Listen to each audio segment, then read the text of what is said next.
we're going to go to page 57. I think it was page 58 or 9 or something like that. Yeah. So financial report. So this is where it starts. So, as you guys can see, there's about 5 pages that on the top here, financial statements that we should really care about. So these 5 pages are the most relevant to us. Notes of financial, don't worry about any of that. So now going back to income statement, right? See all of these values here, for those of you guys who've done accounting many times, they're the exact same values that we've got here. So if I go to the income statement, once again, the formatting is exactly the same as the one that we used for the coffee shop example.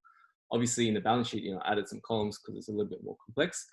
But pretty much the numbers, all I've done is I've just changed the numbers. So you see all of the green cells that I put in, I've just put in the numbers that Qantas has. So obviously this is in 17,000 million, so it's $17 billion. Put that in exactly. And I've assumed a revenue growth rate of, that I've assumed of 3% that I've gotten from the company's balance sheets over time. We have operating margin of 8.3%, which is once again provided for us very neatly in the actual financial statements. But what I really want you guys to think about is, once again, these numbers are just different, right? It's just numbers that are different, but it's once again the model and then the linking cell and us entering variables. The concept's the same, right? Going back to our DCF valuation, once again, right? Compass is arguably a much more complex company in terms of capital structure and other things like that. But we can simplify it dramatically by just looking at the same concept that we're doing for the coffee shop, right? So we have, once again, forecasted free cash flows for the next 7 years, right? Before I sort of explain the numbers and the equity valuation that arrived at here, I want you to keep in mind that this was 2019 numbers that we're looking at, obviously. So I don't have the 2020 numbers, unfortunately. But keep in mind, this is pre-COVID, right? So these numbers, I think, came out in September. September, Qantas, I think, was trading at around $6.30, $6.40. And then obviously it rose to its all-time high of $6.90 around December. And so you can see how this valuation that we've used here, which there's nothing fancy, once again, it's pretty accurate, right? So it's $6.85, $6.87, sorry, what it's valued at. And pretty much, once again, right, we've just used the exact same concept, right? The concept that we get the free cash flows to firm, we're deriving all of that, we're deriving the weighted average cost of capital here, which in Qantas's case, like I said, it's a bit more established company, it's a little bit lower, right? Perpetuity growth rate formula, so to work out the terminal cash flow, terminal value of, to perpetuity, we're assuming it's not going to go bankrupt anytime soon. And then we added cash debt to its enterprise value to get an equity value. So you guys can see how if I traded and I made this model in September, I'd make 10%. It's a pretty hefty profit. But overall, what I wanted to show you guys now was how, once again, publicly listed company, it's a very, very complex company, obviously, with the balance sheet and a hell of a lot more things in it now. But once again, the concept is the same, right? So we're going to bring it back to COVID now. And let's say, hypothetically, we all know what Qantas is trading. I think it's trading at $3.50 today. Let's say there was 0 revenue growth for this year, because I think that's pretty clear. We know that with a pretty high degree of conviction. Let's put this now into 0. So once again, I can manipulate this data because once again, it's a green cell. I've indicated to myself this is a variable. So we're going to switch it back to 0%.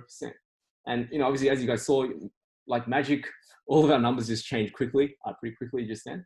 But now, look, it was at $6.87 before. Now it's at $3.18. Like, isn't that crazy? Like, our model in like a matter of seconds and just changing one variable, one very important variable though.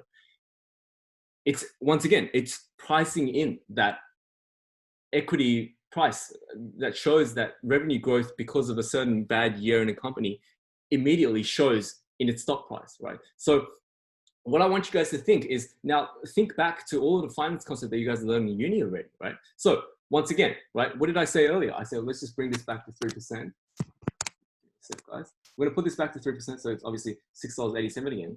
What did I say earlier about cash? Remember, cash is king, right? Now we're going to increase this cash reserve back to 3. Let's say it's increased from 2.1 billion to 3 billion. And look, once again, just like magic, $7.43. So it's going up once again. It's very nice, right? So once again, this model and most of the models that you guys will make following this format, they're very, very accurate, right? Obviously, they're not accurate to the exact dollar, but what it shows is investor sentiment, right? So if you just imagine, right, majority of the traders in a market, how today, they're going to have one of these modules or in a more complex, probably a more complex version of this. But imagine if everyone in the market has a similar model to this, and Qantas immediately announces that they had a certain announcement that they locked in more funding, they increase their cash reserve immediately overnight. And at the market opening, Qantas's share price is going to reflect instantly. And this sort of outlines most of what you've learned. Efficient market hypothesis, right?